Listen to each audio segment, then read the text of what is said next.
Welcome बच्चों। आज start करते हैं इनवर्स ट्रिग्नोमेट्रिक फंक्शन, है ना। ये भी कैलकुलस का पार्ट तो नहीं है, लेकिन इसमें फंक्शन वगैरह का यूज होता है, तो थोड़ा सा इसी में अपन इसको डालते हैं। तो चलो स्टार्ट करते हैं। इनवर्स काफी इंटरेस्टिंग चैप्टर है, इनवर्स ट्रिग्नोमेट्रिक फंक्शन। लेकिन ये स्टार्ट करने से पहले आपको ट्रिग्नोमेट्री थोड़ी अच्छे से आना जरूरी है ना। ट्रिग्नोमेट्री की अगर नॉलेज नहीं होगी तो इनवर्स में काफी दिक्कत आने वाली है। तो इसलिए अगर आपने ट्रिग्नोमेट्री नहीं पढ़ी है तो थोड़ी सी पहले ट्रिग्नोमेट्री रिवाइज करें। अब इनवर्स ट्रिग्नोमेट्री फंक्शन क्या होता है, इसकी डेफिनेशन क्या होती है, तो देखो या इसकी डेफिनेशन समझाने से पहले मुझे कुछ टर्म समझानी पड़ेंगे, ठीक है ना। अब जैसे डेफिनेशन तो क्या होती है मैं बता दे रहा हूं, लेकिन अभी आपको समझ में नहीं आएगी। जैसे मान लीजिए कि y is equal to f x एक फंक्शन है, y is equal to f x एक फंक्शन है, ठीक है ना। अब इसके इनवर्स का मतलब क्या होता है कि इस फंक्शन की y इक्वल टू एक्स में मिरर इमेज। इनवर्स का मतलब क्या होता है, फंक्शन की y इक्वल टू एक्स में मिरर इमेज, वो कहलाता है अपने पास उसका इनवर्स। मिरर इमेज का मतलब क्या हुआ कि जैसे मान लो कि ये आपके पास एफ एक्स का ग्राफ है, ये आपके पास एफ एक्स का ग्राफ है। अब y is equal to x में इसकी mirror image, y equal to X अपन ने एक लाइन बनाई और इस लाइन को अपन क्या मान रहे हैं, प्लेन मिरर मान रहे हैं। ये क्या है, अपने पास एक प्लेन मिरर है। अब इस प्लेन मिरर में इस एफ एक्स की जो इमेज बनेगी वही इमेज क्या कहलाएगा, इस फंक्शन का इनवर्स। वही इमेज क्या कहलाएगा अपने पास, इस फंक्शन का इनवर्स कहलाएगा, ठीक है कि नहीं है। इसको अपन रिप्रेजेंट करते हैं एफ इनवर्स एक्स, मतलब ये जो पावर में अपन ने क्या लिखा हुआ है -1। अब ये चीज ध्यान रखना कि इनवर्स जो अपन लिखते हैं ये कोई पावर नहीं है, ये अपन ने लिखा एफ और पावर में -1 लिख दिया। ये जो -1 लिखा हुआ है ये कोई पावर नहीं है, मतलब इसको अपन ये नहीं लिख सकते this is equal to f x पे पावर -1 और एफ एक्स पे पावर -1 को लिखा अपन ने 1/f(x), ये बिल्कुल ही गलत हो जाएगा। ये जो -1 लिखा हुआ है ये आप समझो कि ये सिर्फ एक ऑपरेटर है। ये क्या है, सिर्फ एक ऑपरेटर है जो आपको क्या बता रहा है कि अपन को इस फंक्शन का इनवर्स लेना है। तो इनवर्स की डेफिनेशन क्या है, किसी भी फंक्शन की y इक्वल टू एक्स में मिरर इमेज, ठीक है ना। अब किसी भी फंक्शन का इनवर्स कब निकलता है ये बहुत जरूरी है कि किसी भी फंक्शन का इनवर्स कब एग्जिस्ट होगा, उसके लिए पर्टिकुलर कंडीशंस हैं। फंक्शन का इनवर्स अपन तब निकाल सकते हैं जब फंक्शन जो है वो 1 1 हो n on 2 हो। फंक्शन कैसा होना चाहिए, 1 1 n on 2। अब आपको अभी ये पता ही नहीं है कि 1 1 फंक्शन क्या होता है, on 2 फंक्शन क्या होता है। तो अभी अपन थोड़ा सा इसका इंट्रोडक्शन पढ़ेंगे आज तो, है ना, कि डोमेन क्या होती है, रेंज क्या होती है। अगर 11th में थोड़ा सा फंक्शन का याद हो तो वही सब चीजें अपन को आज पढ़नी है कि फंक्शन का इनवर्स अगर निकालना है तो वो 1 1 on 2 होना चाहिए। अब ये 1 1 क्या है, on 2 क्या है, ये सारी चीजें देखो।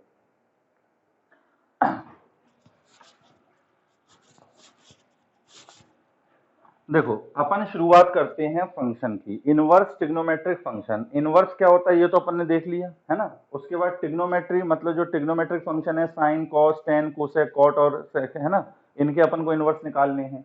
अब फंक्शन की जो डेफिनेशन है वो देखो, फंक्शन की डेफिनेशन क्या होती है, यही सारी चीज जो है वो फंक्शन चैप्टर में आएंगी तो वहां अपन स्किप कर देंगे। अभी आपको ये समझा रहे हैं फंक्शन का इंट्रोडक्शन, ये 11th में भी पढ़ाया जाता है। फिर से आप एक बार सुनिए कि फंक्शन क्या होता है ना। उसके बाद अपन स्टार्ट करेंगे अपना इनवर्स फंक्शन। अब फंक्शन की डेफिनेशन अपन क्या बोलते हैं कि function is a special type of relation. Function is a special type of relation in x and y, in x and y, such that in this relation every input must have a unique output. क्या मतलब हुआ, अपन x और Y में कोई एक relation लिखें, x और Y में अपन ने क्या करा, कोई एक रिलेशन लिखी। जैसे मान लो मैंने लिखा y is equal to x square, ये अपन ने x और y में एक रिलेशन लिखी, ठीक। अब इस रिलेशन को अपन क्या बोलेंगे, फंक्शन। इस रिलेशन को क्या बोलेंगे अपन, फंक्शन। फंक्शन को रिप्रेजेंट किससे करते हैं अपन, f ऑफ x से। ये कई जगह कई बार अपन यूज कर चुके हैं। y जो है या fx जो है वो एक ही चीज है, फंक्शन ऑफ x या फिर एक्सप्रेशन ऑफ x, ठीक है ना। तो x और y में अपन ने कोई रिलेशन लिखी, उस रिलेशन को क्या बोलेंगे, फंक्शन। लेकिन फंक्शन होने के लिए भी एक कंडीशन है, क्या, कि फंक्शन अगर है तो अपने पास एक इनपुट रखने पर एक ही आउटपुट निकल कर आना चाहिए। एक इनपुट रखने पर अपने पास एक ही आउटपुट निकल के आना चाहिए। क्या मतलब हुआ, देखो जितनी भी अपन कैलकुलस पढ़ेंगे उसके अंदर मेनली अपन एक्स और वाई इन दो वेरिएबल में डील करेंगे। ये जो अपने पास y लिखा होता है इसको अपन बोलते हैं डिपेंडेंट वेरिएबल, और ये जो अपने पास x होता है इसको बोलते हैं अपन इंडिपेंडेंट वेरिएबल। ठीक है ना, x जो है वो इंडिपेंडेंट वेरिएबल है, y जो है वो अपने पास डिपेंडेंट वेरिएबल है। क्या मतलब हुआ इसका कि अपन अपनी इच्छा से x की वैल्यू रखते हैं और उस वैल्यू पर y की वैल्यू निकल कर आती है। ठीक है ना, कि अपन x की वैल्यू तो अपने मन से रख सकते हैं और y की वैल्यू उसी के अकॉर्डिंग निकल कर आएगी। जैसे मान लो कि x की वैल्यू आपने क्या रखी 1, तो y की वैल्यू देख रहे हो क्या आएगी, 1 का स्क्वायर दैट इज 1। x की वैल्यू यदि आपने रखी 2, तो y की वैल्यू क्या निकल कर आएगी अपने पास, 2 का स्क्वायर दैट इज 4। तो x की वैल्यू अपन रख रहे हैं, y की वैल्यू अपन को मिल रही है। ठीक, तो y की जो वैल्यू है वो एक्चुअली किस पे डिपेंड है, x पे डिपेंड है। अब जो वैल्यू अपन रख रहे हैं उसको अपन बोलते हैं इनपुट। जो वैल्यू अपन रख रहे हैं उसको अपन क्या बोल रहे हैं, इनपुट। और जो वैल्यू निकल कर आ रही है उसको क्या बोल रहे हैं अपन, आउटपुट। तो इनपुट का मतलब हो गया x की क्या वैल्यू रख रहे हो, आउटपुट का मतलब हो गया कि अपने पास y की क्या वैल्यू निकल कर आ रही है। अब आप देख रहे हो कि x की जैसे वैल्यू 1 रखी तो y की वैल्यू क्या निकल कर आई, अपने पास 1 निकल कर आई। x की वैल्यू जो अगर 2 रखोगे तो y की वैल्यू क्या आ गई, 4 आ गई। मतलब एक इनपुट रखने पर एक ही आउटपुट आ रहा है आपके पास। आपने अगर x की वैल्यू -2 रखी तो भी y की वैल्यू 4 आएगी, तो भी y की वैल्यू क्या आएगी, 4 आएगी। तो देखो ऐसा हो सकता है कि दो अलग अलग इनपुट पर सेम आउटपुट आ जाए, दो अलग अलग इनपुट पर सेम आउटपुट आ जाए, लेकिन ऐसा बिल्कुल भी नहीं होगा कि एक इनपुट रखा और एक इनपुट रखने पे अपने पास दो या दो से ज्यादा आउटपुट आ गए। अगर ऐसा हो रहा है तो उस रिलेशन को अपन फंक्शन नहीं बोलेंगे। तो अब फंक्शन की अपन कंप्लीट डेफिनेशन क्या बोलते हैं कि function is a special type of relation. Her relation को फंक्शन नहीं बोला जाता। फंक्शन जो है वो एक स्पेशल टाइप की रिलेशन है एक्स और वाई में, जिसमें हर इनपुट का एक यूनिक आउटपुट होना चाहिए। इस फंक्शन की डेफिनेशन को आप एक जूसर मिक्सर की तरह से समझ सकते हो। जूसर मिक्सर से आप इसको समझ सकते हो। देखो कैसे, जैसे मान लो कि ये आपके पास एक जूसर मिक्सर है, यहां से आप जो है फल डालोगे, है ना, यहां पे आपका इसका जूस निकलेगा, ये जूस निकलेगा। क्लियर है ये चीज। अब जैसे मान लो आपने कोई एक फल डाला, आपने यहाँ पे मान लो संतरा डाला, तो यहाँ पर उसका संतरे का जूस निकल आएगा। मतलब एक इनपुट रखने पर उसका एक आउटपुट आ गया। ठीक है ना। अब अगर मान लो यहाँ पे आपने एक से ज्यादा फ्रूट्स डाल दिए, दो फ्रूट्स डाल दिए, संतरा भी डाल दिया, उसके अंदर अनार भी डाल दिया, तो यहाँ पर अपने पास दोनों का एक मिक्स जूस निकल कर आएगा। तो दो इनपुट पर सेम आउटपुट निकल के आया, जैसे यहाँ हो रहा था कि दो अलग अलग इनपुट पर सेम आउटपुट आ सकता है, कोई दिक्कत नहीं है। लेकिन कभी जूसर मिक्सर में ऐसा हो सकता है कि आपने एक फल डाला और आपको दो अलग अलग टाइप के या तीन अलग अलग टाइप के जूस मिल जाए, ऐसा बिल्कुल नहीं हो सकता। तो इसलिए अपन फंक्शन को किससे लिंक कर देते हैं, जूसर मिक्सर से, कि अपने पास हर इनपुट का एक यूनिक आउटपुट आना चाहिए। एक इनपुट रखने पर अगर एक से ज्यादा आउटपुट आ रहे हैं तो उसको सिंपली रिलेशन बोला जाता है, उसको फंक्शन नहीं बोला जाता। जैसे मान लो अब अपन ने लिखा y square equal to x, ये भी अपने पास x और y में एक रिलेशन है। अब पूछें कि बताओ ये फंक्शन है या नहीं है, तो देखो इसके अंदर यदि मान लो अपन x की वैल्यू क्या रखते हैं, 4 रखते हैं, तो y स्क्वायर अपने पास कितना आ जाएगा, 4। तो y की वैल्यू क्या आ जाएगी अपने पास, प्लस माइनस का 2। ठीक, तो तुमने इनपुट तो एक ही रखा 4, लेकिन आउटपुट कितने आ गए, दो आ गए, एक +2 और एक -2। तो ये अपने पास जो x और y में लिखा हुआ है इसको अपन सिंपली रिलेशन बोलेंगे, इसको फंक्शन नहीं बोल सकते। ठीक है ना। लेकिन ये जो लिखा हुआ था y equal to x square, ये अपने पास क्या कहलाएगा, फंक्शन कहलाएगा। क्लियर है यहाँ तक। तो आई थिंक फंक्शन की डेफिनेशन तो समझ में आ गई होगी। अब नेक्स्ट अपने पास आता है कि फंक्शन की डोमेन क्या होती है, फंक्शन की रेंज क्या होती है, फंक्शन की कोडोमेन क्या होती है। तो देखो फंक्शन की एक डेफिनेशन तो अपन ने ये पढ़ ली कि फंक्शन एक स्पेशल टाइप की रिलेशन है जिसमें हर एक इनपुट का एक यूनिक आउटपुट होना चाहिए। फंक्शन की एक दूसरी डेफिनेशन भी होती है, वो दूसरी डेफिनेशन क्या है कि यदि अपने पास a और b दो नॉन एम्प्टी सेट्स हैं, सेट्स आपने पढ़ा होगा 11th में, है ना, कि a और b, ये मान लो कैपिटल A है, ये अपने पास कैपिटल B है। अब a और b दो नॉन एम्प्टी सेट्स हैं। नॉन एम्प्टी का मतलब क्या हुआ, इनके अंदर कुछ ना कुछ एलिमेंट लिखे हुए हैं। जैसे इसके अंदर x1 x2 x3, इसके अंदर लिखा हुआ है y1 y2 y3 y4, है ना, कुछ ना कुछ एलिमेंट लिखे हुए हैं। अब जिस रिलेशन और रूल के कारण सेट A के एलिमेंट सेट B से जुड़े हों, उस रिलेशन या रूल को क्या बोला जाएगा, अपने पास फंक्शन बोला जाएगा। जिस रिलेशन या रूल के कारण सेट ए के एलिमेंट सेट बी से जुड़े हों, उस रिलेशन रूल को क्या बोला जाएगा, अपने पास फंक्शन बोला जाएगा। अब जैसे मान लो एक्स और वाई में कोई रिलेशन होती, जिसमें यदि मैं एक्स की जगह x1 रख रहा हूं तो y की वैल्यू क्या आ रही है, अपने पास y1 आ रही है। x की जगह x2 रख रहा हूं तो y की वैल्यू क्या आ रही है, y2 आ रही है। x की जगह x3 रख रहा हूं तो y की वैल्यू क्या आ रही है, y4 आ रही है। तो अपने पास x और y में कोई तो एक रिलेशन होगा, कोई तो एक अपने पास दोनों में संबंध होगा, तो उसी रिलेशन या रूल को अपन क्या बोलते हैं, फंक्शन बोलते हैं। इसको आप दूसरे एग्जांपल से समझो, बिल्कुल क्रिस्टल क्लियर हो जाएगा, अभी शायद नहीं समझ में आया होगा। जैसे मान लो सेट ए में अपने पास कुछ एलिमेंट हैं 0, π/6, π/4, π/3 एंड π/2। ये अपने पास सेट ए के अंदर एलिमेंट है। सेट बी में अपन ने मान लिया 0, 1/2, 1/√2, √3/2 एंड 1। ठीक है ना, ये सेट बी के अंदर एलिमेंट है। अब एक्स और वाई में कोई एक रिलेशन होगी, एक्स और वाई में एक रिलेशन या कोई रूल होगा, उसमें हो क्या रहा है कि x की वैल्यू 0 रखने पर y की वैल्यू भी 0 आ रही है। x की वैल्यू π/6 मतलब 30 डिग्री रखने पर y की वैल्यू क्या आ रही है, 1/2 आ रही है। x की वैल्यू π/4 रख रहे हैं तो y की वैल्यू 1/√2 आ रही है। x की वैल्यू 60 रख रहे हैं तो y की वैल्यू √3/2, और π/2 90 डिग्री रखने पर वैल्यू क्या आ रही है, 1। तो इसको देखकर आप बता सकते हो कि x और y में क्या रिलेशन होगा। तो x और y में अपन रिलेशन बोल सकते हैं कि सर y इक्वल टू क्या होगा, साइन x, साइन का रिलेशन होगा। तो x और y जो है वो किस रिलेशन से जुड़े हुए हैं, साइन से जुड़े हुए हैं। तो इस रिलेशन को क्या बोलेंगे अपन, फंक्शन बोलेंगे। जिस रिलेशन रूल से जुड़े हैं उसको क्या बोला जाएगा, अपने पास फंक्शन बोला जाएगा। इसी में अगर मान लो मैं दूसरी मैपिंग करता हूं कि मान लो x की वैल्यू 1, 2, 3, 4, ठीक, यहां पर अपने पास है 10, 100, 1000 एंड 10,000, ये लिखा हुआ है। अब x की वैल्यू 1 रखने पर y की वैल्यू 10 मिल रही है, x की वैल्यू 2 रखने पर y की वैल्यू क्या मिल रही है, 100 मिल रही है, x की वैल्यू 3 रखने पर y की वैल्यू क्या मिल रही है, 1000, x की वैल्यू 4 रखने पर y की वैल्यू क्या मिल रही है, 10,000। तो अब अपन देखकर बता सकते हैं कि x और y में क्या रिलेशन होगा। तो y इज इक्वल टू होगा 10 पे पावर x, 10 पे पावर x। x की वैल्यू 1 रखोगे तो y 10 आ गया, x की वैल्यू 2 रखोगे तो y 100 आ गया, 3 रखने पर 1000, 4 रखने पर 10,000। तो अपन को पता लग गया कि x और y में किसकी रिलेशन है, एक्सपोनेंशियल की। x और y में किसकी रिलेशन है, एक्सपोनेंशियल की। तो इसी एक्सपोनेंशियल को अपन क्या बोलेंगे, फंक्शन बोलेंगे। क्लियर है ये चीज। अब इसी चीज को एक्चुअली लिखा कैसे जाता है, इसको लिखने का तरीका क्या होता है। जैसे मान लो चलो इसके लिए अपन लिख रहे हैं, तो इसको लिखा जाता है कि f एक फंक्शन है सच दैट, ये सेमी कॉलन बनाते हैं, सच दैट, इसको क्या रीड करेंगे, such that, f such that it is defined from set a to set b।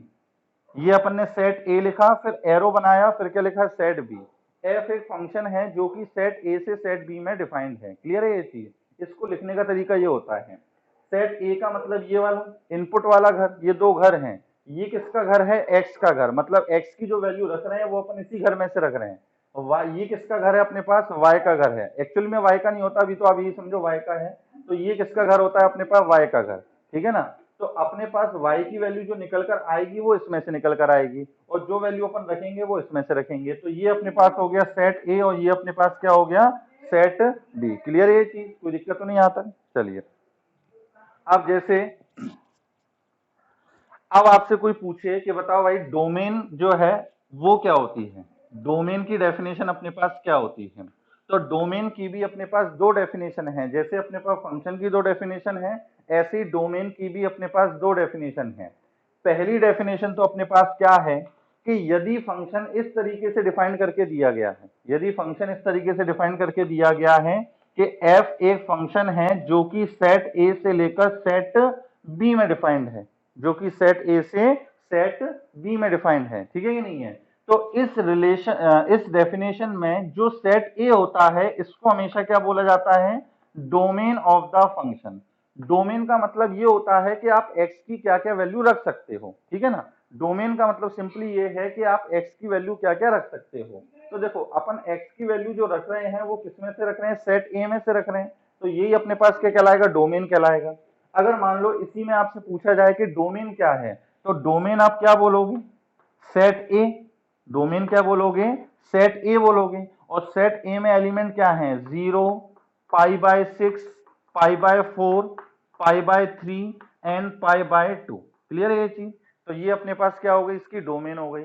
अलग अलग एलिमेंट हैं तो इसलिए अपन ने करली ब्रैकेट में कॉमा लगा के लिख दिया, अगर इंटरवल होता तो ब्रैकेट्स का यूज करके अपन लिखते इसको, ठीक है कि नहीं है। तो डोमेन अगर फंक्शन इस तरीके से डिफाइन करके दिया गया है तो जो सेट ए है वो हमेशा क्या कहलाएगी, डोमेन कहलाएगी। इस फंक्शन के लिए डोमेन की बात करी जाए तो इस फंक्शन की डोमेन क्या होगी, डोमेन को अपन रिप्रेजेंट करते हैं बेटा कैपिटल डी से, और लोअर सफिक्स में क्या लिखते हैं, एफ।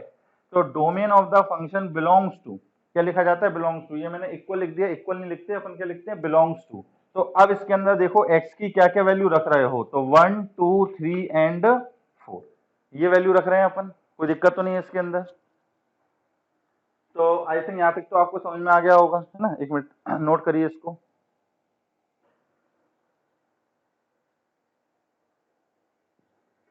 तो यहाँ तक तो आपको समझ में आ गया होगा, ठीक है ना, कि डोमेन क्या होती है।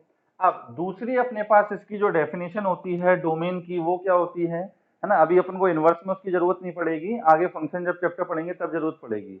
दूसरी डोमेन की डेफिनेशन क्या है कि यदि फंक्शन इस तरीके से डिफाइन करके नहीं दिया गया, सीधे अपन को एक फंक्शन दे दिया कि मान लो एफ एक्स अपने पास एक फंक्शन है, this is equal to 1/x² - 1, और पूछ लिया जाए बताओ इसकी डोमेन क्या होगी, तो यहां पर अपन किस डेफिनेशन का यूज करेंगे, set of all possible real values of x for which function define. x की उन सभी रियल वैल्यूज का सेट या कलेक्शन जिसके लिए ये फंक्शन डिफाइन हो। डिफाइन होने का मतलब क्या हुआ कि फंक्शन की रियल वैल्यू निकल के आनी चाहिए, फंक्शन किसी भी तरीके से अनडिफाइंड नहीं होना चाहिए। तो अब जैसे मान लो यही क्वेश्चन है, इसमें आपसे पूछा जाए कि बताओ इसकी डोमेन क्या होगी, तो अपन क्या देखेंगे कि यार x की ऐसी वैल्यू रखते हैं जिससे है ना ये अनडिफाइंड ना हो। अब ये अनडिफाइंड सिर्फ एक ही कंडीशन में हो सकता है, जब इसका डिनोमिनेटर क्या हो जाए, जीरो हो जाए। तो अपन क्या करेंगे कि भाई कुछ भी x की कुछ भी वैल्यू लो, बस क्या नहीं होना चाहिए कि x² - 1 जो डिनोमिनेटर है वो जीरो नहीं होना चाहिए। तो इसका मतलब x² क्या नहीं होना चाहिए, 1। इसका मतलब x क्या नहीं होना चाहिए, +-1।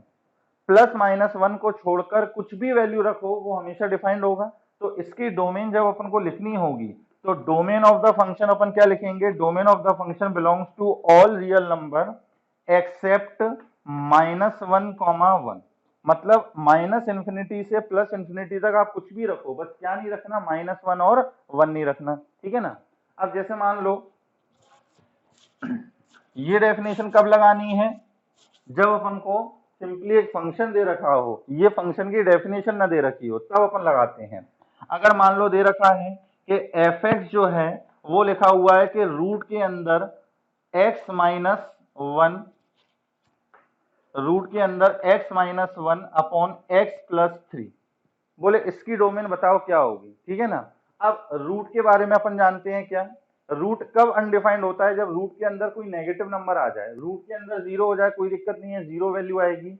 रूट के अंदर पॉजिटिव आ जाए कोई दिक्कत नहीं है, अपनी रियल वैल्यू आएगी। लेकिन रूट के अंदर कभी भी नेगेटिव नंबर नहीं आना चाहिए। तो अपन क्या करेंगे कि भाई एक्स की कुछ भी वैल्यू रखो, है ना, लेकिन क्या नहीं होना चाहिए, नेगेटिव नहीं होना चाहिए। अब नेगेटिव नहीं होना चाहिए इसका मतलब या तो पॉजिटिव हो, ग्रेटर देन जीरो हो, या फिर इक्वल टू जीरो हो। ये जो एक्सप्रेशन है वो जीरो से बड़ा हो सकता है, जीरो के इक्वल हो सकता है, लेकिन इससे कभी छोटा नहीं हो सकता, नेगेटिव नहीं हो सकता। तो इसका मतलब अपन इसको सॉल्व कर लेंगे तो अपन को x की वो वैल्यू पता लग जाएंगी जिसके लिए ये हमेशा पॉजिटिव रहेगा या जीरो रहेगा। तो देखो इन इक्वेशन सॉल्व करना आती होंगी, है ना, इस पे भी वीडियो लेक्चर बनाया है, देखना उसको। तो -3 1, इनको जीरो रखा अपने पास, x की वैल्यू क्या आएगी, -3 1। यहाँ पे +∞ है -∞, अपन +∞ वाली साइड से पॉजिटिव नेगेटिव पॉजिटिव रखेंगे, है ना। अब ग्रेटर देन जीरो है तो कौन सा, पॉजिटिव वाला। अपन को x की ऐसी वैल्यू चाहिए जिसके लिए हमेशा पॉजिटिव रहे। हमेशा पॉजिटिव होने का मतलब क्या हुआ, ऐसे इंटरवल में। तो अपन अब क्या लिखेंगे, देयरफॉर डोमेन बिलोंग्स टू -∞ से लेकर -3 यूनियन 1 से लेकर इन्फिनिटी। इन्फिनिटी और -∞ पे तो हमेशा ओपन ब्रैकेट आता है ना। ये जिसने नहीं पढ़ा है इन इक्वेशंस क्या कैसे सॉल्व करते हैं, ये ब्रैकेट्स का क्या मीनिंग होता है, तो मैंने अपना YouTube पे डाला हुआ है इन इक्वेशन वाला लेक्चर, उसको आप अच्छे से देख लें, सिर्फ एक लेक्चर है, उससे आपको सब कुछ समझ में आ जाएगा। तो -∞ और +∞ पे तो ओपन ब्रैकेट आएगा। अब -3 और 1 पे क्या आएगा, तो देखो -3 रखने पर डिनोमिनेटर जीरो हो जाएगा, डिनोमिनेटर अगर जीरो हो गया तो 1 डिफाइंड हो जाएगा, इसलिए -3 पे तो क्या लगाएंगे अपन, ओपन लगाएंगे। 1 पर बात करें तो 1 रखने पर क्या होगा, न्यूमरेटर 0 मतलब ये पूरा 0 हो जाएगा, और रूट के अंदर 0 की वैल्यू क्या होती है, रियल, तो इसलिए 1 पर क्या लगाएंगे, क्लोज लगाएंगे। तो इसकी डोमेन क्या आ गई कि -∞ से -3 यूनियन 1 से लेकर कहां तक, इन्फिनिटी तक। क्लियर है ये चीज। तो अपने पास डोमेन की ये दो डेफिनेशन है। पहली डेफिनेशन की फंक्शन अगर इस तरीके से डिफाइन करके दिया गया है तो जो सेट ए है वो कहलाएगा अपने पास क्या, डोमेन। और यदि अपने पास ऐसी कोई डेफिनेशन नहीं लिखी, सीधे फंक्शन दे दिया हो और पूछे कि बताओ इसकी डोमेन क्या होगी, तो अपन क्या बोलेंगे, एक्स की वो सारी वैल्यू अपन को निकालनी है, वो सारी रियल वैल्यू, अपन को एक्स की वो सारी रियल वैल्यूज निकालनी है, जिसके लिए फंक्शन क्या होना चाहिए, डिफाइंड होना चाहिए। डिफाइंड होने का मतलब फंक्शन की भी एक रियल वैल्यू आनी चाहिए, ठीक है कि नहीं। अब नेक्स्ट अपने पास आता है कि रेंज क्या होता है। रेंज से पहले कोडोमेन और समझो इसको, रेंज से पहले जो वर्ड है कोडोमेन, ये और समझो क्या है। अब देखो कोडोमेन का मतलब क्या होता है, जो अपने पास फंक्शन की डेफिनेशन है, जो अपने पास फंक्शन की डेफिनेशन है कौन सी, F such that set A to लेकर सेट बी। एफ एक फंक्शन है जो सेट ए से सेट बी में डिफाइंड है। जो सेट ए है वो तो अपने पास डोमेन कहलाएगा। अब इसके अंदर जो सेट बी होता है इसको अपन क्या बोलते हैं, कोडोमेन। इसको बोला जाएगा अपने पास क्या, कोडोमेन। तो किसी भी फंक्शन की डेफिनेशन में जो सेट बी होता है वही हमेशा क्या कहलाएगा, अपने पास कोडोमेन कहलाएगा। फॉर एग्जांपल मान लो दे रखा है कि एफ सच दैट 0 से लेकर पाई टू -∞ से लेकर 4, -∞ पे ओपन है ना, 4 पे भी ओपन, ये मान लो आपको दे रखा है। अब एफ एक्स जो है, जो फंक्शन है वो क्या है अपने पास, साइन एक्स। अब आपसे पूछे कि बताओ इसकी डोमेन क्या होगी, अब इसकी डोमेन क्या होगी, तो अब जब इसकी डोमेन बतानी है और अपन को ये इंफॉर्मेशन दे रखी है, तो इसके अंदर ये सेट ए है, ये सेट बी है, तो यदि कोई आपसे पूछे डोमेन क्या होगी, तो डोमेन क्या बोलेंगे, क्लोज ब्रैकेट 0 से लेकर कहां तक, पाई तक। और यदि आपसे कोई पूछे कि भाई कोडोमेन क्या होगी, कोडोमेन, तो कोडोमेन क्या होता है अपने पास, सेट बी, तो ये सेट बी क्या आएगा अपने पास, -∞ से लेकर 4 तक, ठीक है ना। तो कोडोमेन से विथ नहीं होती है, इसके अलावा कुछ नहीं। कोडोमेन अपन तब बता सकते हैं जब फंक्शन को इस तरीके से डिफाइन करके दिया हो। अब नेक्स्ट जो वर्ड आता है वो है अपने पास रेंज। डिटेल में तो ये अपन है ना फंक्शन चैप्टर में पढ़ेंगे, इन पर खूब सारे क्वेश्चंस भी करेंगे, लेकिन अभी सिर्फ समझाने के लिए कि इनवर्स में जो इनवर्स है वो उसका ही निकलता है, जो फंक्शन 1 1 होते हैं, ऑन टू होते हैं, उसके लिए ये सारी चीजें समझानी पड़ रही हैं। नेक्स्ट जो वर्ड है अपने पास वो है रेंज। रेंज का मतलब होता है आउटपुट से। रेंज का मतलब किससे होता है, आउटपुट से। मतलब अपन x की कुछ वैल्यू रखेंगे, x की वैल्यू रखने पर अपन को y की वैल्यू मिलेंगी, तो y की जितनी पॉसिबल वैल्यू मिल सकती हैं उसी डोमेन के अंदर वो सारा वैल्यू का कलेक्शन जो है वो क्या कहलाता है, अपने पास रेंज कहलाता है, ठीक है ना। तो रेंज की अपन डेफिनेशन क्या बोलते हैं कि set of all possible values of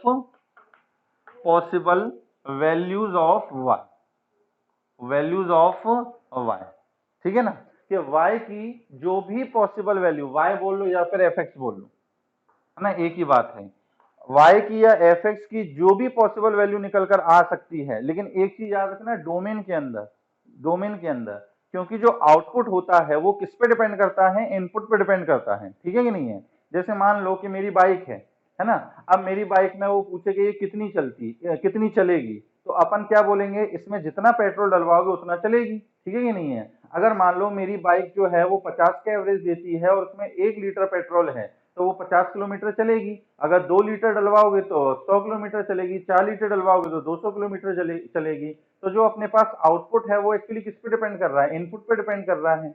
तो यहाँ पर अपन जो y की वैल्यू, y की पॉसिबल वैल्यूज की बात कर रहे हैं वो कौन सी हैं, जो x रखने पर आ रही हैं। आ रही है बात समझ में, चलो आगे और डिटेल में समझ में आएगा। तो set of all possible values of y और fx under the domain of function, है ना, ये लिखना चाहो तो लिख लेना, under the domain of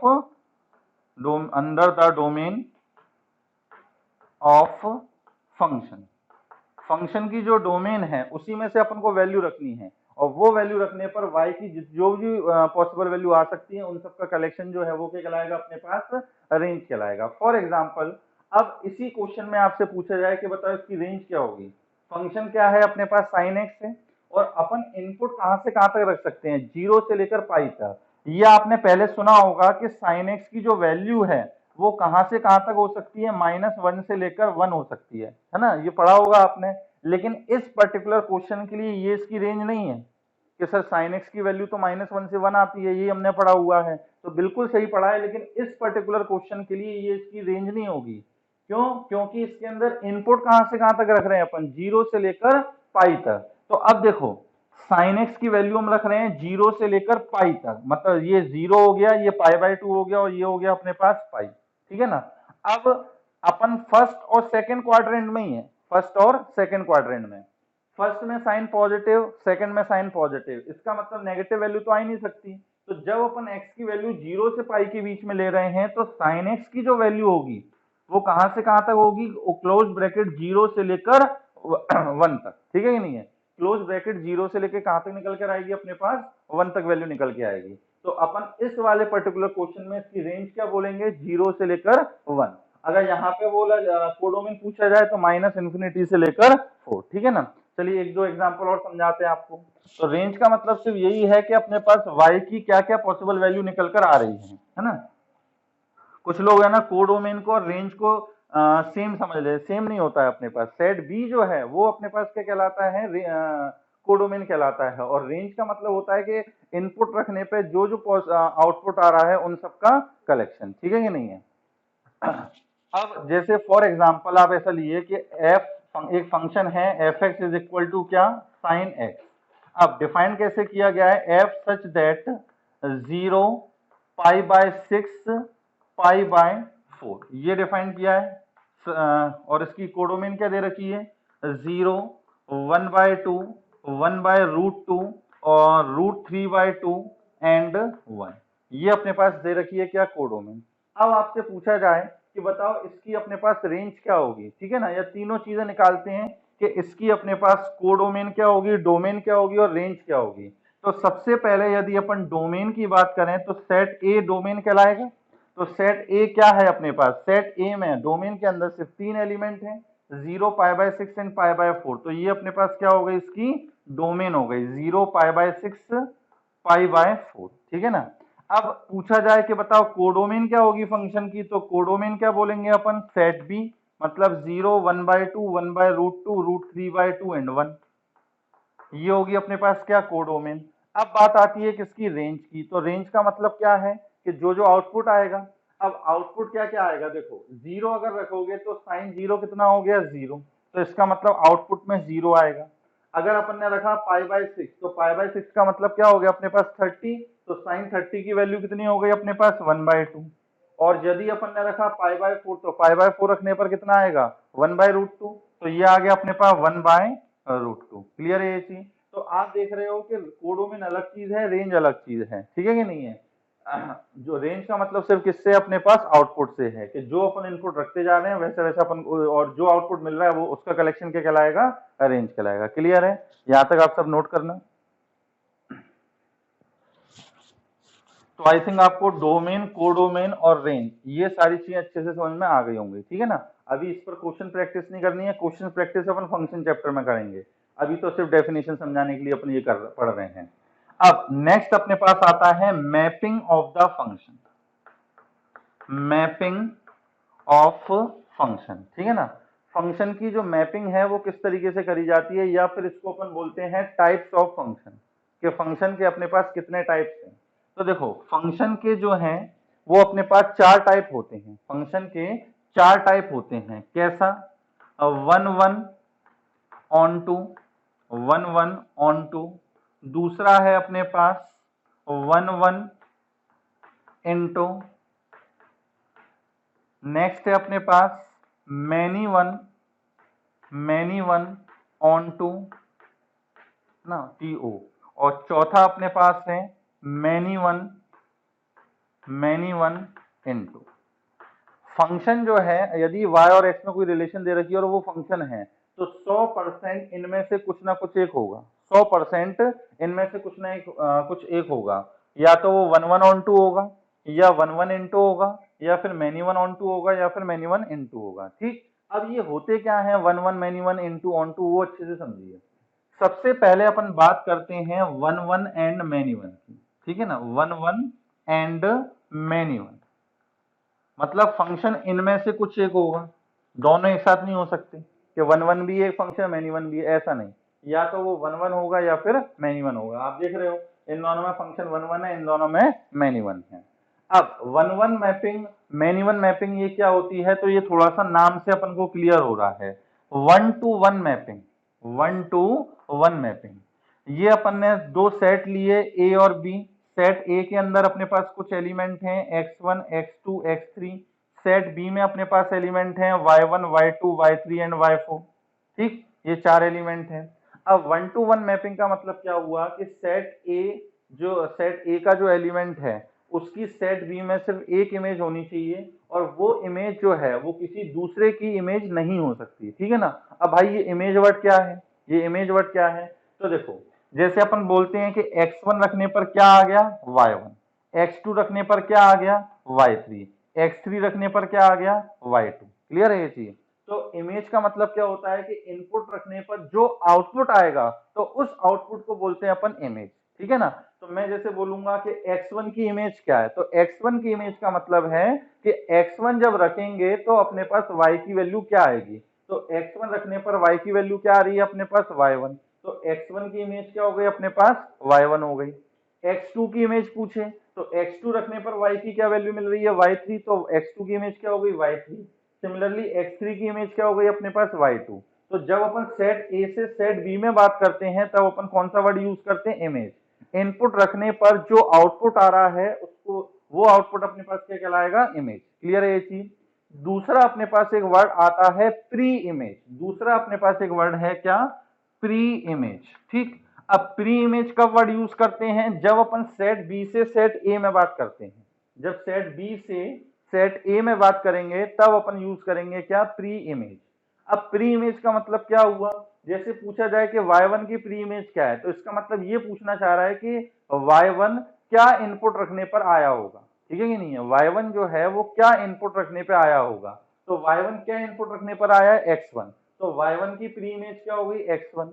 y2 की प्री इमेज क्या है x3, y3 की प्री इमेज क्या है अपने पास x2। तो इमेज का मतलब होता है कि आउटपुट क्या आ रहा है, और प्री इमेज का मतलब है कि ये आउटपुट किस इनपुट का है, मतलब इनपुट के बारे में वो पूछ रहा है, ठीक है कि नहीं है। तो वन वन की डेफिनेशन क्या है अपने पास, कि यदि सेट ए के हर एलिमेंट की, सेट ए के हर एलिमेंट की यहाँ पर क्या है, एक इमेज हो, और वो इमेज किसी और की इमेज नहीं हो सकती। जैसे मान लो x1 रखने पर भी y1 आ गया, x2 रखने पर भी y1 आ गया, मतलब यहाँ पर अपने पास y1 की दो प्री इमेज हो गई, y1 की क्या हो गई अपने पास दो प्री इमेज हो गई। तो ये अपने पास वन वन नहीं कहलाएगा। वन टू वन मतलब एक से सिर्फ एक ही जुड़ा हुआ है, ठीक है ना, और जो आउटपुट जुड़ा हुआ है वो किसी और इनपुट से नहीं जुड़ सकता। तो ऐसी मैपिंग को अपन बोलते क्या है, वन वन मैपिंग। क्लियर है ये चीज, कोई दिक्कत तो नहीं। नेक्स्ट अपने पास आता है मैनी वन मैपिंग। तो मैनी वन मैपिंग का मतलब क्या होगा अपने पास, नाम से क्लियर है, many to one. Many to one मतलब सेट ए में मान लो कुछ एलिमेंट हैं x1 x2 x3 and x4। ठीक, ऐसी सेट बी में कुछ एलिमेंट हैं अपने पास y1 y2 y3 and y4, ये हैं। अब x1 रखने पर y1 आया, x2 रखने पर y2 आया, x3 रखने पर y1 आ गया, और x4 रखने पर y3 आ गया। ये कैसी मैपिंग हो गई अपने पास, मैनी वन मैपिंग हो गई। तो मैनी वन मैपिंग की डेफिनेशन अपन क्या बोलते हैं कि यदि सेट ए में कम से कम ऐसे दो एलिमेंट मिल जाते हैं, कम से कम, ज्यादा से ज्यादा कितने भी हो सकते हैं, यदि सेट ए में कम से कम ऐसे दो एलिमेंट हैं जिसकी सेट बी में सेम इमेज है, अगर सेट ए में कम से कम दो ऐसे एलिमेंट हैं जिनकी सेट बी में सेम इमेज है, तो ऐसी मैपिंग को अपन क्या बोलते हैं, मैनी वन मैपिंग। क्लियर है ये चीज। और वन टू वन का मतलब एक एलिमेंट की सिर्फ एक इमेज हो, है ना।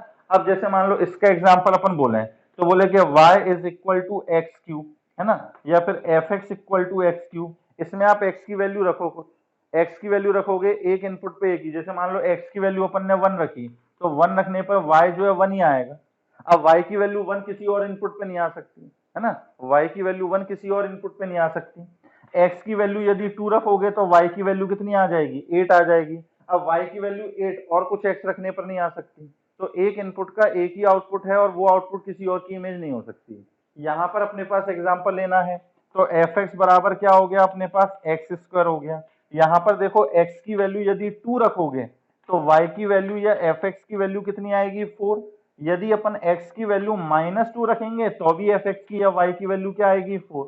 तो इसका मतलब अपने पास दो ऐसे इनपुट हैं, कम से कम दो ऐसे इनपुट हैं जिनकी सेम इमेज आ रही है, तो इसको अपन क्या बोलेंगे मैनी वन मैपिंग। ठीक है ना। तो आई थिंक यहाँ तक तो समझ में आ गया होगा कि वन वन मैपिंग क्या होता है और मैनी वन मैपिंग क्या होता है। ठीक है ना। अब नेक्स्ट अपने पास वर्ड है ऑन टू क्या होता है, इन टू क्या होता है। ठीक है ना। इसको आप साथ साथ नोट करते जाना। हिंदी में अपनी लैंग्वेज में इसको अच्छे से लिख लेना कि वन वन मैपिंग क्या है और मैनी वन मैपिंग क्या है। ऐसी लैंग्वेज में लिख लेना जिससे आप आगे फ्यूचर में समझ पाओ, किसी और को समझाने के लिए तो लिखना नहीं है, आप खुद समझ जाओ उस भाषा में इसको लिख लेना। ठीक है ना। अब नेक्स्ट अपने पास आता है ऑन टू मैपिंग और and into mapping. Onto mapping क्या होती है, इनटू मैपिंग क्या होती है। देखो ऑन टू और इनटू इनकी मैथमेटिकल डेफिनेशन अलग है, अपन तो देसी डेफिनेशन समझेंगे ये क्या होते हैं।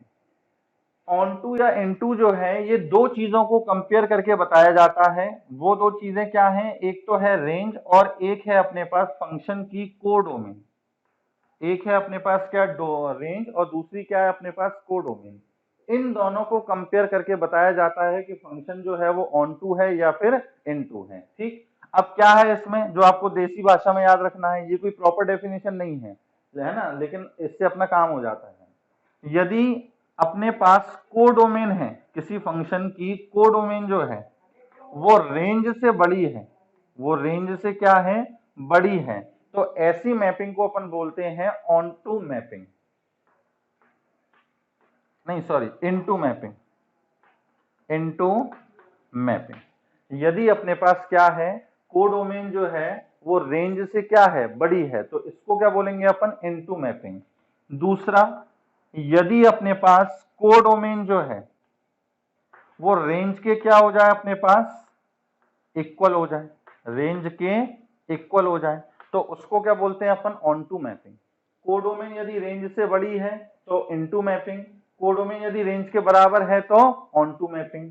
तीसरी अपनी पॉसिबिलिटी क्या हो सकती है कि भाई कोडोमेन जो है वो रेंज से छोटा हो जाए, है ना, रेंज से छोटा हो जाए, तो ये अपने पास है नॉट अ फंक्शन वाली कंडीशन। नॉट अ फंक्शन अभी आपको समझाएंगे कि नॉट अ फंक्शन क्यों बोल रहे हैं। ठीक। ये अपने पास देसी डेफिनेशन हो गई क्या समझाने के लिए कि फंक्शन जो है वो ऑन टू है या फिर इन टू है। आपको कोई फंक्शन दे रखा होगा तो उसके सेट ए और सेट बी भी दे रखा होगा। सेट ए को देखकर अपन उसकी क्या निकाल लेंगे, रेंज निकाल लेंगे, है ना। इनपुट के हिसाब से अपन क्या निकालेंगे, उसकी रेंज निकालेंगे। उस रेंज को अपन कोडोमेन से कंपेयर करेंगे। यदि अपने पास रेंज और कोडोमेन इक्वल आ गए तो अपन बोल देंगे भाई ये ऑन टू मैपिंग है। अगर अपने पास कोडोमेन जो है वो रेंज से बड़ी आई तो अपन बोलेंगे इनटू मैपिंग है। और यदि अपने पास कोडोमेन छोटी आ गई रेंज से, अपन बोल देंगे this is not a function. Clear है ये चीज, है ना। अब इसके एग्जांपल देखो, जैसे for example f such that it is defined from 0 to pi to all real number, all real number। अब फंक्शन अपन को दे रखा है क्या, साइन एक्स। सिंपल सा एग्जांपल ले रहे हैं जिससे आसानी से समझ में आए। फंक्शन अपन ने क्या लिया, साइन एक्स। अब इसमें अगर आपसे कोई पूछे कि बताओ डोमेन क्या होगी, तो डोमेन तो अपन क्या बोलेंगे सेट ए, तो ये होगा 0 से लेकर पाई। एरो के लेफ्ट में जो लिखा होता है वो सेट ए है, समझ रहे होगे इसी। कोडोमेन जो है वो क्या होगी अपने पास ऑल रियल नंबर, मतलब -∞ से लेकर +∞। अब अगर अपन बात करें किसकी, रेंज की, कि फंक्शन की भाई रेंज क्या आएगी, तो यहाँ पर आप देखो कि इनपुट में अपन सिर्फ 0 से पाई, अभी अपन ने देखा था कि फर्स्ट और सेकंड क्वाड्रेंट की वैल्यू रख रहे हैं अपन, तो फर्स्ट और सेकंड क्वाड्रेंट में साइन क्या होता है, पॉजिटिव, मतलब साइन जो है वो सिर्फ पॉजिटिव वैल्यू अटेन कर पाएगा और 0 अटेन कर पाएगा। तो रेंज क्या बोलेंगे अपन इसकी, 0 से लेकर कहां तक, 1 तक। क्लियर है ये चीज। अब अपन को बताना है कि ये जो फंक्शन है वो 1 1 है या फिर सॉरी ऑन टू है या फिर इन टू है। तो यहाँ पर आप देखो कि कोडोमेन जो है वो तो है ऑल रियल नंबर, और रेंज जो आ रही है वो आ रही है सिर्फ 0 से 1 तक। रेंज जो आ रही है वो 0 से 1, तो clearly codomain is greater than किसके, रेंज। कोडोमेन जो है वो रेंज से क्या हो गई अपने पास, बड़ी हो गई। तो इसीलिए अपन क्या बोलेंगे, ये कैसी है, इनटू मैपिंग है। ये कैसी है अपने पास, इनटू मैपिंग है। अब इसी क्वेश्चन में यदि मैं ऐसा कर दूं कि जो सेट बी है वो दे रखा है 0 से लेकर 1, सेट बी जो है वो क्या है 0 से लेकर 1। अब पूछा जाए कि बताओ ये कैसी मैपिंग हो गई, ऑन टू है या इन टू है। तो अब इस सिचुएशन में जो कोडोमेन है वो क्या होगी अपने पास 0 से लेकर 1 तक होगी, ठीक है नहीं है। कोडोमेन जो होगी वो 0 से लेकर 1 और रेंज जो होगी वो भी 0 से लेकर 1। अब इस कंडीशन में क्या हुआ कि कोडोमेन और रेंज जो है वो इक्वल हो गई, है ना। तो इसमें अपन क्या बोलेंगे, ये फंक्शन कैसा है, ऑन टू हो गया। अब सेम फंक्शन था, फंक्शन साइन एक्स ही था, ये देखो ऑन टू भी हो सकता है, इन टू भी हो सकता है, डिपेंड किस पे कर रहा है, डोमेन और रेंज पे, डोमेन और रेंज पे डिपेंड कर रहा है।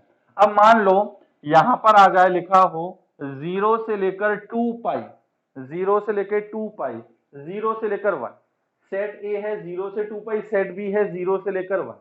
अब पूछा जाए बताओ ये क्या है, तो अब इसमें देखो डोमेन जो है वो तो हो गई अपने पास 0 से लेकर 2 पाई, 0 से 2 पाई मतलब फर्स्ट सेकंड थर्ड फोर्थ सारे क्वाड्रेंट आ गए। मतलब साइन अब जो है वो नेगेटिव वैल्यू भी ले सकता है। तो इस समय साइन की जो वैल्यू निकल कर आएगी वो अपने पास क्या निकल कर आएगी, -1 से लेकर 1 तक वैल्यू निकल कर आएगी। अब इसके अंदर रेंज जो है वो कोडोमेन से बड़ी हो गई, तो अपन क्या बोलेंगे, this is not a function, ठीक है कि नहीं है। तो ये अपने पास इसकी देसी डेफिनेशन है। अब किताबों में जो डेफिनेशन है वो आपको समझाता हूँ, वो आसानी से समझ में आ जाएगी। अगर ये क्लियर हो गया है तो वो भी अच्छे से समझ में आएगा, ठीक है ना। ऑन टू क्या होता है, इन टू क्या होता है, देखो जैसे ये अपने पास सेट ए हो गया, ये अपने पास सेट बी हो गया, ठीक। इसके अंदर कुछ एलिमेंट दे रखे हैं अपने पास x1 x2 x3 x4, और इसके अंदर है अपने पास y1 y2 y3 y4, clear है। अब x1 रखने पर y1 आ गया, x2 रखने पर y2 आ गया, x3 रखने पर y3, x4 रखने पर y4। अब आपसे पूछे बताओ इस मैपिंग के अंदर इसकी डोमेन क्या होगी, कोडोमेन क्या होगी, रेंज क्या होगी। तो डोमेन तो अपन बोलेंगे x1 x2 x3 x4, है ना। और चलो एक और एलिमेंट लिख लेते हैं अपन x5, x5 रखने पर भी अपन को क्या मिल रहा है, x4 मिल रहा है। तो इसकी जो डोमेन है वो x1 x2 x3 x4 x5। Codomain यदि पूछा जाए तो y1 y2 y3 y4। Range अगर पूछी जाए तो देखो y1 y2 y3 y4 ये चारों आउटपुट मिल रहे हैं, तो कोडोमेन और रेंज क्या हो गई अपने पास, इक्वल हो गई, तो ये कैसा हो गया, ऑन टू। अब इसकी डेफिनेशन अपन क्या बना सकते हैं कि if every element of set B have pre image in set A, यदि सेट बी के हर एलिमेंट की सेट ए में प्री इमेज है तो उसको अपन क्या बोलेंगे, ऑन टू मैपिंग बोलेंगे, क्लियर है। शुरू में अगर आपको ये डेफिनेशन बताता तो उतनी फील नहीं आती जितनी अभी आ रही होगी। अगर सेट बी के हर एलिमेंट की सेट ए में प्री इमेज है तो इसको अपन क्या बोलेंगे, ऑन टू मैपिंग बोलेंगे, क्लियर है ये चीज। अब इनटू मैपिंग की अपन डेफिनेशन क्या बोल सकते हैं, देखो मान लो ये एलिमेंट लिखे हैं अपने पास x1 x2 x3, यहां पर एलिमेंट लिखे हैं y1 y2 y3। x1 रखने पर y1 आया, x2 रखने पर भी y1 आया, x3 रखने पर y3 आया, ठीक। अब इसकी मान लो रेंज पूछी जाए और कोडोमेन पूछी जाए तो इसकी अब अपन कोडोमेन क्या बोलेंगे, कोडोमेन तो भाई होगी इसकी y1 y2 y3, ये कोडोमेन होगी। और यदि अपन रेंज की बात करें तो रेंज क्या होगा अपने पास y1 y3, ठीक है नहीं। आउटपुट में सिर्फ y1 और y3 मिल रहा है और y2 तो मिल ही नहीं रहा, कुछ भी रखने पर y2 नहीं मिल रहा। तो रेंज जो है वो y1 y3 है, कोडोमेन जो है y1 y2 y3 है। कोडोमेन जो है वो रेंज से बड़ी हो गई तो इसको अपन क्या बोलेंगे, इनटू मैपिंग। अब इसकी डेफिनेशन क्या बनाएंगे अपन कि सेट बी में यदि एक भी ऐसा एलिमेंट मिल जाता है, सेट बी में यदि एक भी ऐसा एलिमेंट मिल जाता है जिसकी सेट ए में कोई प्री इमेज ना हो तो ऐसी मैपिंग को अपन क्या बोलेंगे, इनटू मैपिंग, क्लियर है ये चीज, कोई दिक्कत तो नहीं। कि सेट बी में यदि ऐसा कम से कम एक एलिमेंट है जिसकी सेट ए में कोई भी प्री इमेज नहीं है तो उसको अपन क्या बोलेंगे, इनटू मैपिंग। और ऑन टू के लिए क्या बताया है कि सेट बी के हर एलिमेंट की सेट ए में प्री इमेज होनी चाहिए, इसमें कम से कम एक एलिमेंट ऐसा होना चाहिए जिसकी कोई प्री इमेज ना हो। तीसरी जो कंडीशन लिखी है कि कोडोमेन जो है वो रेंज से क्या हो जाए, अपने पास छोटा हो जाए। अब ये अपने पास क्या हाइपोथेटिकल कंडीशन है, ये क्या है अपने पास, हाइपोथेटिकल कंडीशन है। कैसे, आप ऐसा समझो कोड, जैसे मान लो रेंज का मतलब क्या है, आउटपुट, रेंज का मतलब क्या है, आउटपुट, है ना। अपन ने एक फंक्शन लिया F x is equal to sine X, F x equal to क्या, sine X, F such that 0 π/6 π/4 π/3 π/2, ये लिखा हुआ है। 2 सेट बी दे रखा है 0 1/2 1/√2। ठीक, अब इसके अंदर बताओ रेंज क्या होगी। तो इसके अंदर जब अपन रेंज बताएंगे तो रेंज ऑफ द फंक्शन क्या आएगी अपने पास, 0 रखेंगे तो साइन 0 कितना 0, π/6 रखेंगे तो साइन π/6 1/2, यदि अपन π/4 रखेंगे तो साइन π/4 का मतलब क्या हो जाएगा 1/√2, जब अपन π/3 रखेंगे तो √3/2, और जब अपन π/2 रखेंगे तो क्या आ जाएगी वैल्यू 1 आ जाएगी। तो इसका मतलब रेंज तो क्या हो गई फंक्शन की अपने पास 0, 1/2, 1/√2, √3/2 एंड 1। अब इसकी अगर कोडोमेन की बात करें तो कोडोमेन क्या दिख रही है अपन को, सेट बी 0, 1/2 एंड 1/√2, ठीक है कि नहीं 1/√2 ये हो गई अपने पास। अब इसमें देख रहे हो कोडोमेन जो है वो रेंज से छोटी है, तो this is not a function. अब इसका अपन क्या है, एरो डायग्राम, ये जो अपन बनाते हैं ना इसको बोलते हैं एरो डायग्राम, ठीक है, ये जो बन रहा है इसको बोलते हैं एरो डायग्राम। तो कभी किसी क्वेश्चन में लिखे एरो डायग्राम तो समझ जाने ये वाला डायग्राम है। तो यहाँ पर अपने पास क्या था 0, π/6, π/4, π/3 और π/2, यहाँ था 0, 1/2 एंड 1/√2, 0 रखने पर 0, π/6 रखने पे 1/2, π/4 रखने पे 1/√2। अब ये रखने पे कुछ मिल ही नहीं रहा, ये रखने पे अपने पास कुछ मिल ही नहीं रहा। अब आप खुद सोचो, जूसर मिक्सर का एग्जांपल बताया है। अब जूसर मिक्सर में यदि कोई फल डालोगे तो 100% कुछ ना कुछ तो जूस निकलना चाहिए। आपने इनपुट में डाला π/3, आउटपुट में कुछ निकल के ही नहीं आ रहा। ये अपन को, ये अपने पास कौन सा घर है, मतलब आउटपुट जो आना चाहिए वो इसी घर में होना चाहिए, ठीक है ना। आपने π/3 डाला फंक्शन में, xc का π/3 रखा, आउटपुट में कुछ निकल कर ही नहीं आया, तो ऐसा संभव है क्या, तो उसको अपन क्या बोलेंगे, नॉट अ फंक्शन वाली कंडीशन बोलेंगे। क्लियर है ये चीज। तो इससे अब आप ये भी समझ जाओ कि फंक्शन होने के लिए सेट ए के हर एलिमेंट की क्या होनी चाहिए, सेट बी में इमेज होनी चाहिए। फंक्शन होने के लिए सेट ए के हर एलिमेंट की सेट बी में क्या होनी चाहिए, अपने पास इमेज होनी चाहिए, ठीक है कि नहीं है। यदि एक भी ऐसा एलिमेंट मिल जाता है जिसकी यहाँ पे कोई इमेज नहीं है, जिसकी कोई इमेज नहीं है, तो वो फिर फंक्शन नहीं कहलाएगा। क्लियर है ये चीज। तो ये सब राम कहानी थी किसकी, 1 1 many 1 onto and into. Clear है ये चीज। तो जो जो चीजें समझाई, पहले तो आपको बताया फंक्शन क्या होता है, दूसरा आपको बताया डोमेन क्या होता है, कोडोमेन क्या होता है, रेंज क्या होता है। डोमेन की भी 2 डेफिनेशन बताई हैं। उसके बाद फिर 1 1 क्या होता है, मैनी 1 क्या होता है, इनटू क्या होता है, ऑन टू क्या होता है। ये सारी चीजें दिमाग में होनी चाहिए। यही चीज, सारी चीजें फंक्शन चैप्टर में भी आएंगी, वहां पर अपन स्किप कर देंगे, दोबारा नहीं पढ़ेंगे, ठीक है ना। तो ये सारी चीजें एक बार देखो जरा। चलिए अब अपन आते हैं, ये जो अपन ने सारी चीजें पढ़ी हैं वो क्यों पढ़ी हैं, इनवर्स की डेफिनेशन समझने के लिए, ठीक है ना।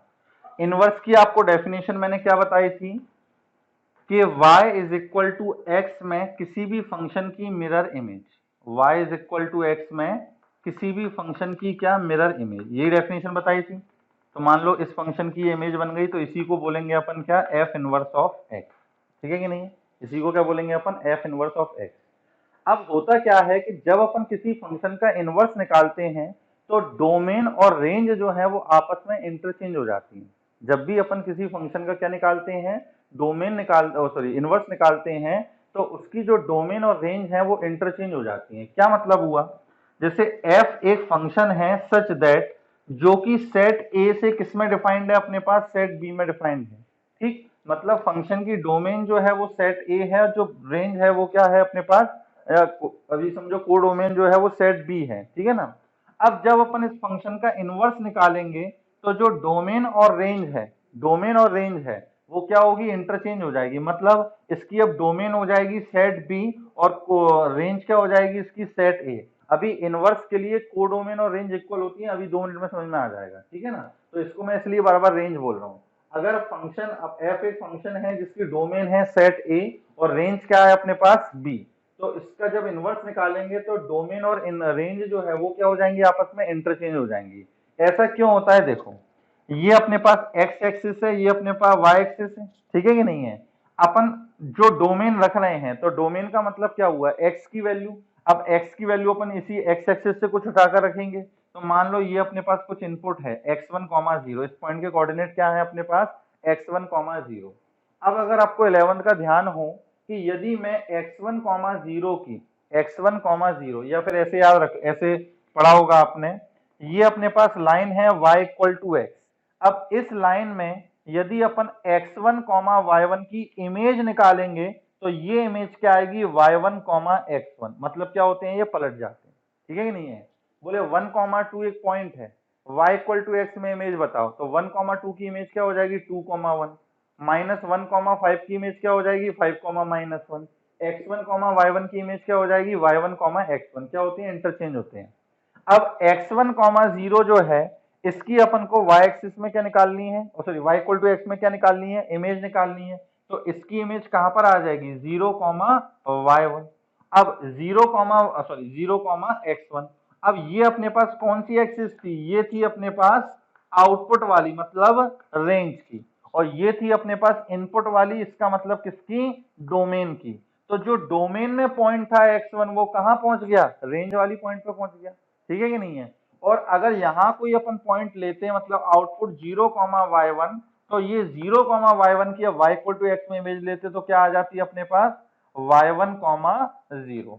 मतलब इनपुट के जो पॉइंट होंगे वो कहां पहुंच जाएंगे आउटपुट पर, और आउटपुट के जो पॉइंट होंगे वो कहां पर पहुंच जाएंगे अपने पास इनपुट पर। तो इसलिए जब अपन किसी फंक्शन का इनवर्स निकालते हैं तो उसके डोमेन और रेंज आपस में क्या हो जाते हैं, इंटरचेंज हो जाते हैं। क्लियर। तो डोमेन में सॉरी इनवर्स में दूसरी चीज आपको ये याद रखनी है, पहली चीज तो क्या कि इनवर्स होता क्या है, किसी भी फंक्शन की y इक्वल टू एक्स में मिरर इमेज। दूसरी चीज, जब भी अपन फंक्शन का इनवर्स निकालेंगे तो उसकी डोमेन और रेंज क्या हो जाएगी, इंटरचेंज हो जाएगी। अब तीसरी चीज जिसके लिए इसकी पूरी राम कहानी आपको पढ़ाई थी, तीसरी चीज क्या है कि किसी भी फंक्शन का इनवर्स तभी एग्जिस्ट करता है जब फंक्शन कैसा हो, 1 1 and on to.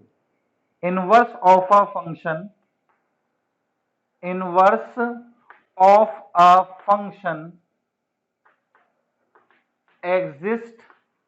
Exist if and only if, सिर्फ और सिर्फ तब, IFF का मतलब क्या है, if and only if fx is या फंक्शन इज 1 1 ऑन टू। चार अपन ने पढ़े थे, 1 1 onto, many 1 onto, 1 1 into and many 1 into. इन चारों में से फंक्शन क्या होना चाहिए, 1 1 एंड ऑन टू, तब जाके इसका इनवर्स निकल सकता है, अथवा इसका इनवर्स नहीं निकल सकता है। क्लियर है ये चीज। अब ऐसा क्यों है वो भी रीजन समझाते हैं। तो तीसरी बात आपको ये याद रखनी है कि जो फंक्शन है वो किसका इनवर्स जो है वो किसका निकलेगा अपने पास, 1 1 एंड ऑन टू फंक्शन का, ठीक है कि नहीं है। 1 1 को एक नाम से और जानते हैं जिसको बोलते हैं अपन इंजेक्टिव फंक्शन, ठीक है ना। कई कई जगह ये लिखा होता है इंजेक्टिव, तो इंजेक्टिव का मतलब है 1 1। मैनी 1 का कोई नाम नहीं है, सिर्फ किसका है 1 1 का। सिमिलरली ऑन टू का भी एक दूसरा नाम है, इसको बोलते हैं सरजेक्टिव, SUR, सब्जेक्टिव नहीं, सरजेक्टिव। क्लियर। तो 1 1 को बोला जाता है इंजेक्टिव, ऑन टू को क्या बोला जाता है अपने पास, सरजेक्टिव। मैनी 1 का कुछ नाम नहीं है, इनटू का कुछ नाम नहीं है, और 1 1 एंड ऑन टू इस पूरे कॉम्बिनेशन का 1 1 एंड ऑन टू है ना, अपने चार कॉम्बिनेशन पढ़े हैं ना, उन चारों में से सिर्फ इसी इकलौते के एक नाम और जानते हैं, बाइजेक्टिव। बाइजेक्टिव या फिर इसको बोलते हैं बाइजेक्शन, ठीक है कि नहीं। तो कई कई किताबों में लिखा होता है कि फंक्शन बाइजेक्टिव होना चाहिए तभी उसका इनवर्स निकलेगा, या बाइजेक्शन लिखा होता है। तो बाइजेक्टिव लिखा हो, बाइजेक्शन लिखा हो, इसका मतलब ही क्या हुआ कि फंक्शन कैसा है, 1 1 एंड ऑन टू। अब ऐसा क्यों है कि वो फंक्शन मैनी 1 होगा तो इनवर्स नहीं निकलेगा, इनटू होगा तो इसका इनवर्स क्यों नहीं निकलेगा, देखो जरा। अगर मान लो सबसे पहले अपन मान के चलते हैं कि फंक्शन यदि मैनी 1 हो तो उसका इनवर्स क्यों नहीं निकलेगा। अब x1 x2 x3 y1 y2 y3, ठीक। ये अपने पास सेट A है और ये सेट B है जिसमें फंक्शन डिफाइन करा गया है। अब x1 रखने पर मान लो y1 आया, x2 रखने पर y1 आया, x3 रखने पर y3 आ गया। ये आपको दिख रहा है क्या, ये फंक्शन कैसा हो गया अपने पास, मैनी 1 हो गया, ठीक है ना। सेट A में दो ऐसे एलिमेंट हैं जिसकी सेट B में एक इमेज है, तो ये क्या हो गया अपने पास, मैनी 1 हो गया। अब जब अपन इसका इनवर्स निकालेंगे तो इनवर्स निकालने में होता क्या है कि जो डोमेन होती है वो रेंज बन जाती है, रेंज जो होती है वो डोमेन बन जाती है। तो इसका मतलब जब आप फंक्शन का इनवर्स निकालोगे, देखो फंक्शन के लिए तो ये डोमेन है और ये अभी आप रेंज समझ लो, ये डोमेन है और ये आप क्या समझ लो अभी, रेंज। लेकिन जब इसका इनवर्स निकालोगे तो ये अपने पास क्या हो जाएगी, रेंज, और ये क्या हो जाएगी अपने पास, डोमेन हो जाएगी, ठीक है कि नहीं है। अब यहाँ पे आप देखो ये डोमेन है, ये क्या है अब अपने पास, डोमेन। और डोमेन में तुमको एक ऐसा एलिमेंट दिख रहा है जिसकी सेट दूसरे में सेट बी में कितनी इमेज है, दो इमेज है। एक इनपुट की दो आउट इमेज आ जाए, एक इनपुट के दो आउटपुट, ये होता था क्या फंक्शन में? नहीं होता था। इसलिए अपन बोलते हैं कि फंक्शन यदि मैनी वन होगा तो उसका इनवर्स नहीं निकलेगा, ठीक है ना, क्योंकि उस कंडीशन में क्या होता है कि एक इनपुट के क्या आ जाते हैं अपने पास, दो आउटपुट आ जाते हैं। क्लियर है ये चीज? दूसरी बात कि ऑन इनटू नहीं हो सकता। मैनी वन का तो समझ में आ गया कि भाई मैनी वन क्यों नहीं हो सकता। अब इनटू की बात करते हैं अपन, तो इनटू को कैसे समझ सकते हैं? x1 x2 x3, ठीक। यहां पर अपने पास है y1 y2 y3 y4। x1 रखने पर y1, x2 रखने पर y2, x3 रखने पर y3। ये कैसा फंक्शन है अपने पास? इनटू फंक्शन है, क्योंकि इसकी कोडोमेन की अगर बात करी जाए तो y1 y2 y3 y4 होंगे। यदि इसके रेंज की बात करी जाए तो सिर्फ y1 y2 y3 होंगे, ठीक है ना। रेंज में आएगा y1 y2 y3, कोडोमेन में आएगा y1 y2 y3 y4। अब जब इसका इनवर्स निकालेंगे, मान लो अभी इसका इनवर्स निकल सकता होता है ना, इनवर्स निकालते हैं तो अगेन ये क्या बन जाता है अपने पास? डोमेन। और ये क्या बन जाता अपने पास? रेंज बन जाता, ठीक है कि नहीं है? अब आप देख रहे हो कि अभी अपन को डोमेन में एक ऐसा एलिमेंट मिल रहा है जिसकी सेट बी में कोई इमेज नहीं है, ठीक है कि नहीं है? इनपुट वाले घर में एक ऐसा सदस्य बैठा है जिसकी कोई बाजार में इमेज नहीं है, तो इसका मतलब ये भी अपने पास फंक्शन की कंडीशन को वायलेट कर रहा है, तो इसका मतलब ये भी नहीं हो सकता। तो अपन बोलते हैं कि भाई फंक्शन का इनवर्स तो तभी निकलेगा जब वो 1 1 होगा एंड ऑन टू होगा। इसके अलावा 1 1 इनटू हो जाए तो नहीं निकल सकता, मैनी वन ऑन टू हो जाए तो इनवर्स नहीं निकल सकता, मैनी वन इनटू हो जाए तो दूर दूर तक नहीं निकल सकता। क्लियर है? तो यहाँ पे सिर्फ क्या होना चाहिए अपने पास? 1 1 एंड ऑन टू होना चाहिए, तभी अपने पास जाके फंक्शन का इनवर्स निकलेगा। इसी पॉइंट को समझाने के लिए वो पूरे फंक्शन का बैकग्राउंड देना पड़ा आपको, ठीक है ना। तो वो चीजें इसी के लिए समझाई थी। तो आई थिंक आपको यहाँ तक तो सब कुछ समझ में आ गया होगा। और क्या इनवर्स के लिए तीन चीजें जो बताई हैं याद रखनी है कि फंक्शन का इनवर्स का मतलब है y इक्वल टू एक्स में मिरर इमेज। दूसरा अपने पास क्या है कि जब अपन फंक्शन का इनवर्स निकालते हैं तो डोमेन जो है वो क्या हो जाती है अपने पास? रेंज बन जाती है, और रेंज जो है वो डोमेन बन जाती है। और तीसरा अपने पास क्या है कि फंक्शन कैसा होना चाहिए? 1 1 एंड ऑन टू होना चाहिए, ठीक है ना। अब जितने भी अपने अपन क्या पढ़ रहे हैं? Inverse trigonometric function. तो इसमें जो ट्रिग्नोमेट्रिक फंक्शन है वो कैसे फंक्शन होते हैं? वो सारे के सारे जो होते हैं अपने पास मैनी वन होते हैं, ठीक है ना। अगर आपने 11th में पढ़ा हो ट्रिग्नोमेट्री के बारे में, ट्रिग्नोमेट्रिक फंक्शन के बारे में, sine x, cos x, tan x, cot x, cosec x और सेक एक्स। मैं अगर ये नहीं पता, मैं शुरू में ही बोला हूं कि ट्रिग्नोमेट्री नहीं आती होगी तो यहाँ पे प्रॉब्लम आएगी, ठीक है ना। तो 11th की ट्रिग्नोमेट्री में ये सारी चीजें पढ़ लेना। अब अपन इन फंक्शन की क्या करते हैं? डोमेन लिखते हैं और फिर अपन इनकी रेंज लिखते हैं, ठीक। अब जैसे साइन एक्स है तो साइन एक्स की डोमेन क्या पढ़ी है आपने? All real number.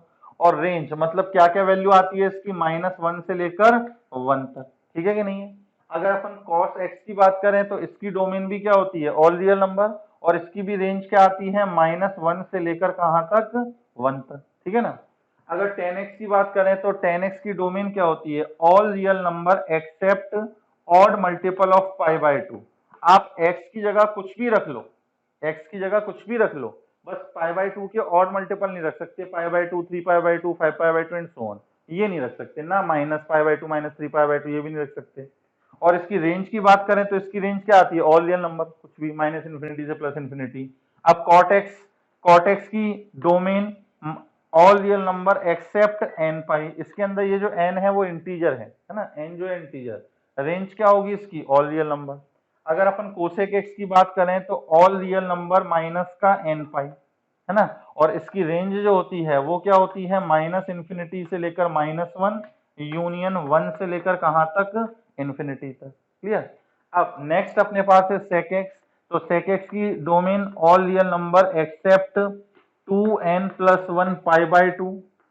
और इसकी जो रेंज होगी वो क्या होगी? -∞ से -1 यूनियन 1 से लेकर इन्फिनिटी, ठीक है ना।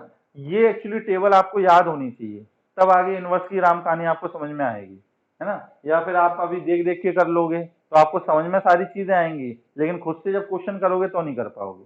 इसलिए ये आपको पूरी टेबल याद होनी चाहिए। अब देखो, जितने अपने पास ट्रिग्नोमेट्रिक फंक्शन होते हैं वो कैसे फंक्शन होते हैं? मैनी वन फंक्शन होते हैं। All trigonometric function, all trigonometric functions functions are many one. कैसे होते हैं ये? मैनी वन होते हैं, ठीक है कि नहीं है? जैसे फॉर एग्जांपल मान लो साइन एक्स ही लिखा हुआ है। अब x की वैल्यू अगर अपन 0 रखेंगे तो y की वैल्यू क्या आएगी? 0।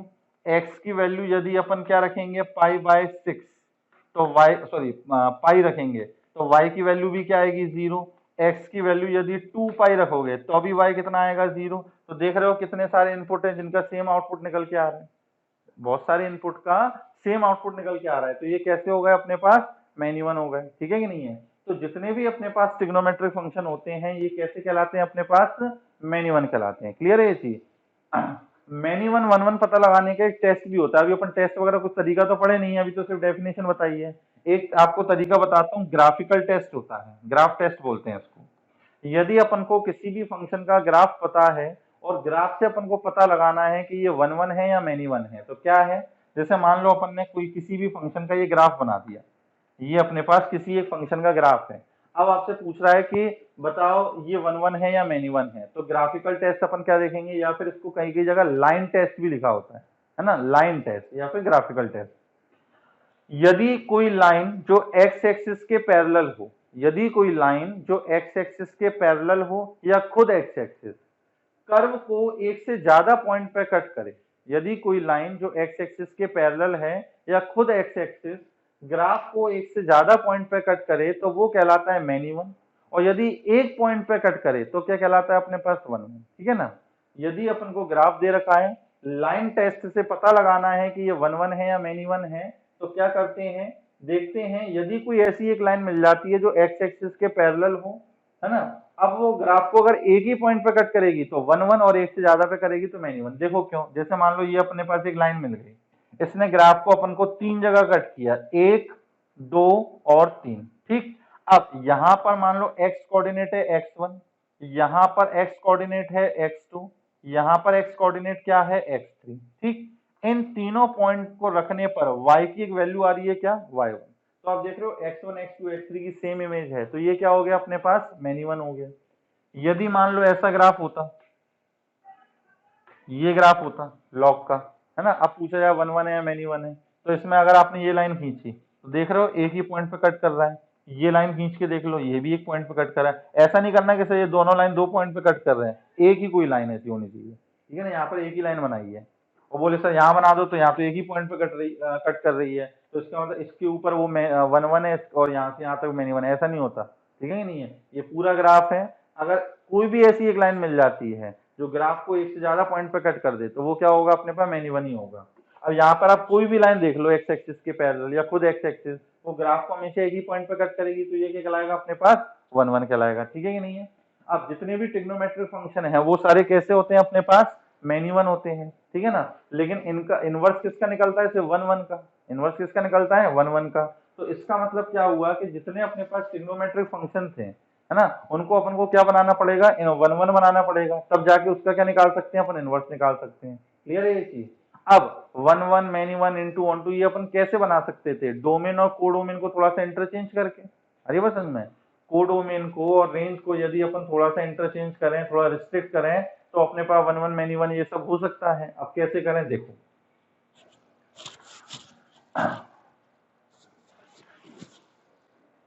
जैसे मान लो साइन एक्स की अपन बात करें, साइन एक्स का ग्राफ इस तरीके से होता है ना, माइनस इन्फिनिटी से प्लस इन्फिनिटी तक चलता जाता है। यहाँ पर आप लाइन टेस्ट से पता करो कि ये वन वन है या मैनी वन है। तो देखो ये जैसे लाइन है, ये इनफाइनाइट पॉइंट पे कट करेगी ग्राफ को, तो ये कैसा हो गया? मैनी वन हो गया। अब इसको बनाना है अपन को क्या? One one. इसको क्या बनाना है अपन को? One one. ये पॉइंट है अपने पास क्या? पाई बाई टू, और ये है अपने पास कितना? माइनस का pi by two. Pi by 2 रखने पर अपन को क्या मिल रही है? वैल्यू 1, और माइनस पाई बाय 2 रखने पर क्या मिल रही है? वैल्यू मान लो -1, ठीक है कि नहीं है? अब इसकी डोमेन माइनस इन्फिनिटी से प्लस इन्फिनिटी तक है, ये अपन ने लिखा हुआ है। अगर मैं ये डोमेन लेके चलता हूं तो ये फिर वन वन नहीं रहेगा, ये कैसा होगा अपने पास? Many one. अब मुझे इसको क्या बनाना है? वन वन बनाना है। तो अब मैं क्या करता हूं इसके अंदर कि इसकी डोमेन को छोटा कर देता हूं, इसकी डोमेन को रिस्ट्रिक्ट कर देता हूं। मतलब मैं डोमेन जो है वो कहां से कहां तक ले लेता हूं? -π/2 से लेकर π/2 तक, ये मैंने पूरा हटा दिया, ठीक है कि नहीं है। अब इतने पोर्शन में देख रहे हो, इतने पोर्शन में ये कैसा आ गया अपने पास ग्राफ, ठीक है, ये ग्राफ आ गया। अब इसमें लाइन टेस्ट से पता कर लो, तो हर मतलब एक्स एक्सिस के पैरेलल कोई भी लाइन बना दो, वो ग्राफ को एक ही पॉइंट पे कट करेगी। तो इसका मतलब क्या हुआ कि ये फंक्शन कैसा हो जाएगा अपने पास, 1 1 हो जाएगा। तो अपन ने साइन एक्स की डोमेन को क्या किया, रिस्ट्रिक्ट। तो इसका मतलब अब अपन लिखेंगे restricted domain. Restricted domain, all domain तो ऑल रियल नंबर है, रिस्ट्रिक्टेड डोमेन क्या लेनी पड़ेगी इसकी भाई, -π/2 से लेकर π/2 तक। क्लियर है ये चीज, ये लेनी पड़ेगी, तब जाके अपने पास ये कैसा बनेगा, 1 1 बनेगा, ठीक है कि नहीं है। अब कुछ लोग बोलते हैं कि सर आपने π/2 से 3π/2 क्यों नहीं लिया, π/2 से 3π/2 क्यों नहीं लिया, है ना। ये भी हो सकता है, क्योंकि सर अगर मान लो आप इतना ही ग्राफ लो तो अभी ये कैसा हो जाएगा, 1 1 हो जाएगा। बिल्कुल ले सकते हैं, लेकिन जो स्टैंडर्ड कन्वेंशन बनाए गए हैं, जो पूरी दुनिया फॉलो करती है ना, वो क्या है, -π/2 से लेकर π/2। अब जैसे मान लो कि अगर सब अपनी अपनी चलाएं कि नहीं हम तो सर ये नहीं लेंगे, तो क्या होगा, माइनस इंडिया में बोले -π/2 से π/2, यूएस में बोले नहीं π/2 से 3π/2, है ना, ऑस्ट्रेलिया में बोले नहीं सर 3π/2 से 5π/2 ये लेते हैं। तो हर कंट्री के वाइज तो चेंज होगा नहीं, ये चीज है कि नहीं है। इसको कॉमन रखने के लिए, जैसे केमिस्ट्री में आप IUPAC सिस्टम पढ़ते हो, जो स्टैंडर्ड नॉर्म्स होते हैं, जो कन्वेंशन होते हैं, वही लेके चलना है ना, वही पूरा वर्ल्ड फॉलो करता है। तो ऐसे ही अपन को भी यहाँ पे फॉलो करना है। जब -π/2 से π/2 इसकी प्रिंसिपल डोमेन, इसको क्या बोलेंगे, प्रिंसिपल डोमेन, प्रिंसिपल डोमेन बोली गई है, तो यही लेके चलना है। अब बात करते हैं अपन किसकी, कॉसेक्स की। सबकी डोमेन को अपन को क्या करना पड़ेगा, रिस्ट्रिक्ट करना पड़ेगा। तो अब बात करते हैं अपन किसकी, कॉसेक्स की। तो देखो कॉसेक्स का ग्राफ कैसा होता है अपने पास, इस टाइप का ग्राफ आता है कॉसेक्स का, ठीक है कि नहीं है। अब इसकी डोमेन को भी रिस्ट्रिक्ट करना है, अभी तो ये मैनी वन है, इसकी डोमेन को रिस्ट्रिक्ट करना है। तो ये हो गया अपने पास क्या, 0, ये हो गया अपने पास π/2, और ये अपने पास हो गया कितना, पाई, ठीक है कि नहीं। अब अपन को इसको क्या करना है, 1 1 बनाना है। तो क्या करते हैं अपन, सिर्फ ग्राफ का कौन सा पोर्शन लेते हैं, 0 से लेकर पाई तक, 0 से लेकर कहां तक, पाई तक। तो अब आप देख लो 0 से पाई तक जो ग्राफ है ये कैसा है अपने पास, 1 1 है या नहीं है। तो cos x की जो रेस्ट्रिक्टेड डोमेन हो गई वो क्या हो गई अपने पास, 0 से लेकर पाई, 0 से लेकर पाई, ठीक है कि नहीं है।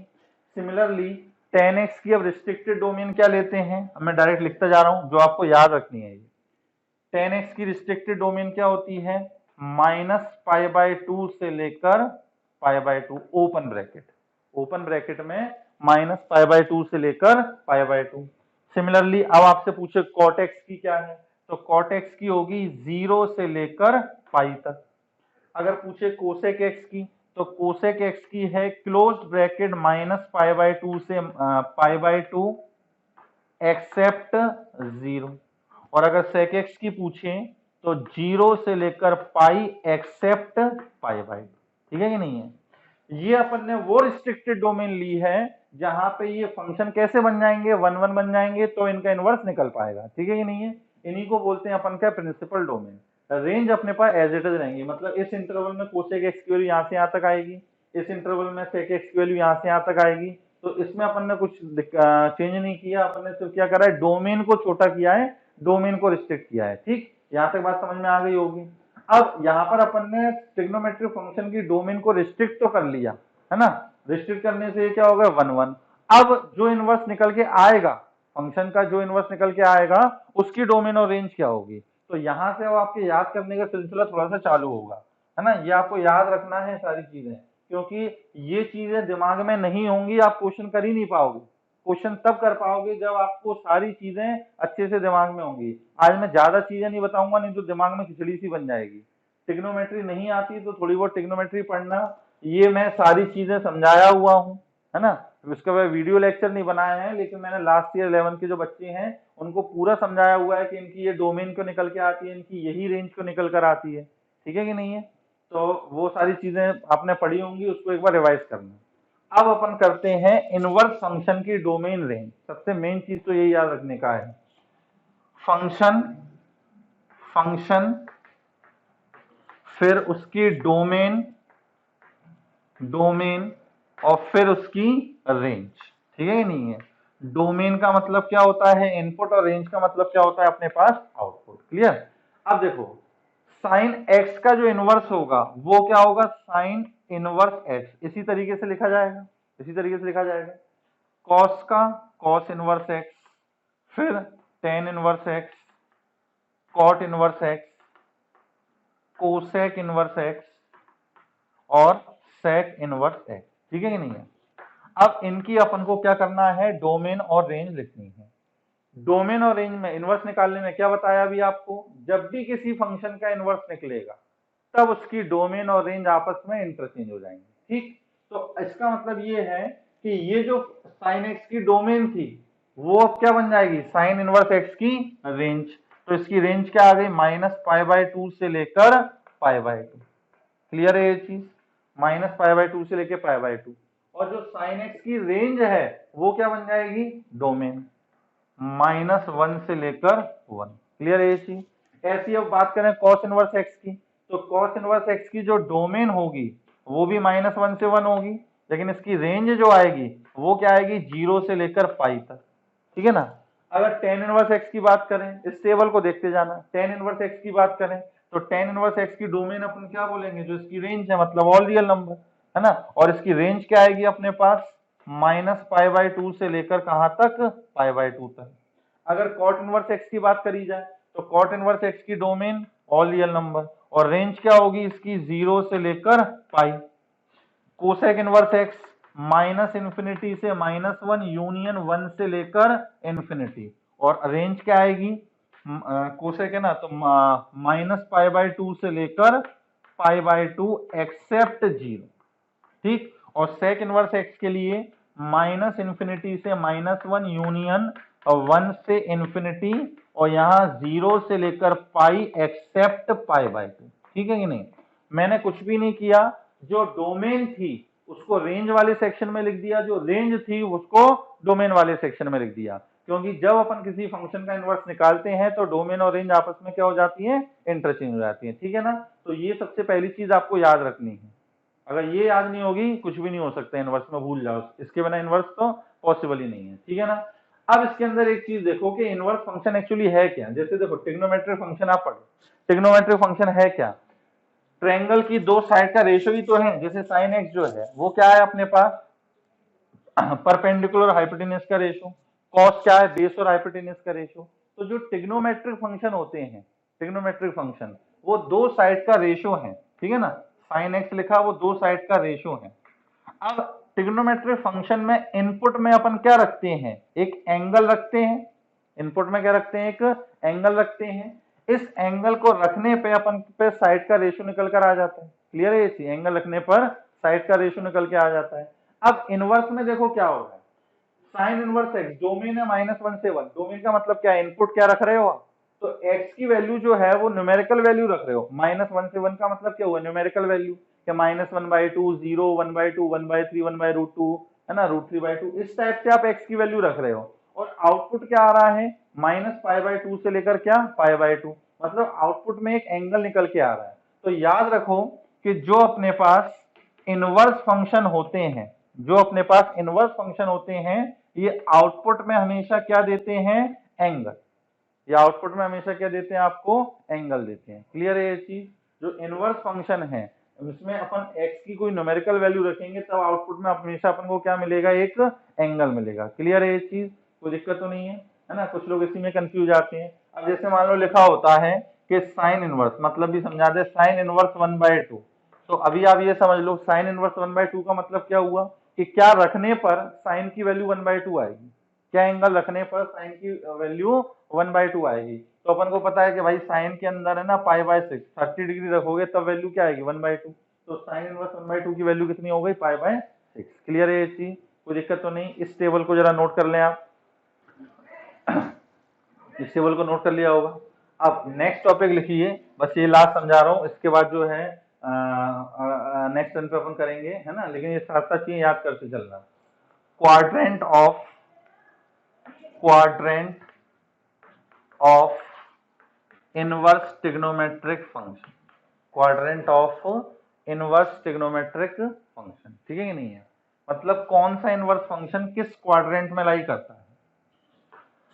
ये 0 डिग्री, ये अपने पास 90 डिग्री, ये अपने पास पाई, ये अपने पास 3π/2 और ये अपने पास फिर 2π, है ना। एक अगर कंप्लीट रोटेशन अपन करते हैं एंटी क्लॉकवाइज डायरेक्शन में, अगर क्लॉकवाइज घूमते हो तो एंगल क्या लेते हैं हम, नेगेटिव। तो इसका मतलब ये 0 है, क्लॉकवाइज घूमे 90 डिग्री तो 90 डिग्री वो भी माइनस, ठीक है ना, यहाँ पर आ गए तो माइनस पॉइंट। अब देखो साइन इनवर्स है, ये जो है इसकी वैल्यू -π/2 से π/2 है, -π/2 से π/2, देखो -π/2 से 0, फिर 0 से π/2, मतलब किस क्वाड्रेंट में आ रही है, दिख रहा होगा आप। साइन इनवर्स एक्स की वैल्यू किस क्वाड्रेंट में आ रही है, फर्स्ट और सेकंड में। तो जो साइन इनवर्स है इसकी वैल्यू हमेशा माइनस फर्स्ट और सेकंड क्वाड्रेंट के बीच में रहेगी, मतलब -π/2 से, सॉरी फोर्थ और फर्स्ट क्वाड्रेंट में -π/2 से π/2 तक। कॉस इनवर्स की वैल्यू कहां से कहां तक, 0 से पाई तक, मतलब फर्स्ट क्वाड्रेंट और सेकंड क्वाड्रेंट, फर्स्ट और सेकंड। टेन इनवर्स एक्स की बात करें तो -π/2 से π/2, मतलब फर्स्ट हो गया और फोर्थ हो गया टेन इनवर्स एक्स, क्लियर है। उसके बाद कॉट इनवर्स की बात करें तो 0 से पाई, मतलब फिर अगेन फर्स्ट एंड सेकंड ना, first and second. Cosec inverse X -π/2 से π/2 एक्सेप्ट 0, तो इसका मतलब पहला तो आ ही गया 0 से π/2 और -π/2 से 0 भी है, तो फोर्थ में भी होगी ना। उसके बाद यहाँ पे सेक इनवर्स एक्स की बात करें तो सेक इनवर्स एक्स फर्स्ट में भी होगा, 0 से कहाँ तक है, पाई तक ना, तो फर्स्ट में होगा और सेकंड में होगा सेक इनवर्स। क्लियर है ये चीज। तो आप देख रहे हो कि फर्स्ट क्वाड्रेंट में तो सारे अपने पास इनवर्स फंक्शन आ गए, सेकंड में कौन कौन है, कॉस, उसका भाई सेक इनवर्स और कॉट इनवर्स, ठीक है। कॉस आएगा, उसका भाई सेक इनवर्स आएगा और कॉस ये आएगा, कॉट आएगा। फोर्थ में कौन कौन है, साइन, उसका भाई कोसेक और टेन, क्लियर। फर्स्ट में सारे के सारे हैं। थर्ड क्वाड्रेंट में कोई भी इनवर्स फंक्शन लाई नहीं करता, ठीक है ना। अब जैसे मान लो आपका भी क्वेश्चन कर रहे हो, है ना, साइन इनवर्स कुछ यहाँ पे इनपुट लिखा हुआ है, आपसे पूछा जाए कि बताओ इसकी वैल्यू क्या होगी, आपने अगर निकाल दिया कि भाई वैल्यू आ रही है इसकी 3π/4, बिल्कुल गलत, टीचर सुन के ही गलत कर देगा कि साइन इनवर्स की वैल्यू 3π/4 कभी नहीं हो सकती। क्यों, क्योंकि साइन इनवर्स की वैल्यू जो है वो -π/2 से कहाँ रहेगी, π/2 के बीच में रहेगी। ये 3π/4 कितना हो गया, 135, ठीक है कि नहीं है। जैसे ट्रिग्नोमेट्री में अपन नहीं बोलते कि बोले सर हमने साइन एक्स की वैल्यू निकाली, वो आ गई हमारे पास 4/3, तो क्या बोलेंगे, बिल्कुल गलत, क्योंकि साइन की वैल्यू कभी 1 से ज्यादा हो नहीं सकती, तो 4/3 कैसे आ जाएगी। तो साइन इनवर्स अगर कुछ अपन ने निकाला वो कितना आ गया, 3π/4, तो क्या बोलेंगे, साफ गलत है ना, क्योंकि साइन की इनवर्स की जो वैल्यू है वो फर्स्ट और सेकंड क्वाड्रेंट में होनी चाहिए। बोले कॉस इनवर्स की सर वैल्यू निकाली हमने, है ना, ये हमारे पास निकल के आ गई -π/4, साफ गलत, बिल्कुल नहीं आ सकती। क्यों, क्योंकि कॉस इनवर्स जो है वो फर्स्ट में है, सेकंड में है, 0 से लेकर कहाँ तक है, पाई तक, ठीक है ना। तो इन सारी चीजों का ध्यान रखना है। देखो इनवर्स के लिए जो छोटी छोटी चीजें हैं वो आपको अच्छे से याद रखनी है। पहले तो ट्रिग्नोमेट्री को अच्छे से देखो, उनकी डोमेन रेंज क्या होती है ना। ग्राफ नहीं भी पता होंगे तो उसके बिना क्वेश्चन नहीं रुकेगा, क्वेश्चन अपना हो जाएगा। लेकिन डोमेन रेंज अगर आपको क्लियर नहीं है तो आपको क्वेश्चन करने में बहुत दिक्कत आएगी। क्वेश्चन मतलब कभी सही होगा कभी गलत होगा, आपको समझ में नहीं आएगा। तो जैसे ये टेबल बनाई है, नेक्स्ट लेक्चर पे और भी कुछ चीजें बताएंगे, है ना, उसके बाद उन्हीं के बेसिस पे अपन क्वेश्चंस करेंगे। तो आज का लेक्चर अपन यहीं एंड कर रहे हैं। इन सारी चीजों को जो टेबल बनाई है ना, वो अच्छे से याद रखनी है। ट्रिग्नोमेट्री की भी, तो उसकी क्या क्या अपन ने रिस्ट्रिक्टेड डोमेन ली है, रेंज में तो कुछ भी नहीं किया था, रिस्ट्रिक्टेड डोमेन क्या ली है। और उसके बाद अपने पास ये वाली टेबल, उसके बाद ये वाली टेबल कि इनवर्स फंक्शन की डोमेन क्या होती है, रेंज क्या होती है, क्योंकि पूरा चैप्टर इन्हीं पे टिका हुआ है। पूरा चैप्टर जो है वो इसी टेबल पे टिका हुआ है ना। इसमें चीजें थोड़ी आगे जाके और कॉम्प्लिकेटेड होती जाएंगी। तो अगर आपने ये याद नहीं किया तो वो कॉम्प्लिकेटेड होंगी, अगर अच्छे से पढ़ लिया, याद हो गया, समझ में आ गया, तो चीजें कॉम्प्लिकेटेड नहीं होंगी, एक से एक लिंक होती चली जाएंगी, ठीक है ना। और उसके बाद ये टेबल याद रखनी है। इस टेबल का भी अपन, सॉरी, ये जो डायग्राम है ये पता होना चाहिए कि कौन सा इनवर्स फंक्शन किस किस क्वाड्रेंट में लाई करता है। उसके बाद इससे लिंक और भी चीजें बताएंगे। ठीक है, तो चलिए, बाय बाय, टेक केयर।